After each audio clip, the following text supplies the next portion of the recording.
la résilience, c'est la capacité à réagir de façon saine à une situation stressante.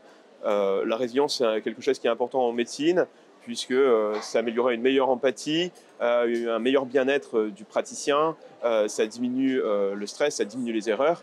Et donc, cette étude qu'on a menée, c'est auprès des 500 et quelques internes de médecine générale de Lille. On a eu 200 réponses, des 3 promotions, à peu près 65 par promotion.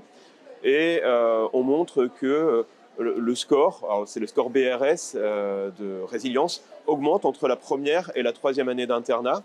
Il passe de 3 à 3,4, mais globalement, ça augmente un peu avec moins d'étudiants qui sont avec une résilience faible et un peu plus qui sont avec une résilience modérée. On a quand même globalement peu d'internes avec une résilience élevée. Il y a des facteurs qui sont associés à cette augmentation de résilience. Le sexe masculin, quelque chose qui n'est pas vraiment modifiable. Le fait d'être en colocation ou en couple, c'est difficilement modifiable, à part organiser des speed dating par les départements de médecine générale. Le fait d'avoir une bonne estime de soi, donc peut-être faire travailler l'interne là-dessus. Et puis, un quatrième critère qui est d'avoir un bon environnement familial et amical.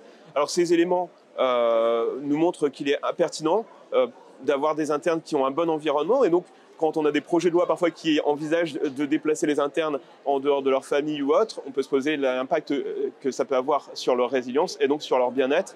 Et puis, on peut se poser la question aussi, là on a étudié sur la première, deuxième, troisième année, mais que va-t-il se passer sur la quatrième année par rapport à une installation ou à un remplacement? Voilà les questions que soulève ce travail.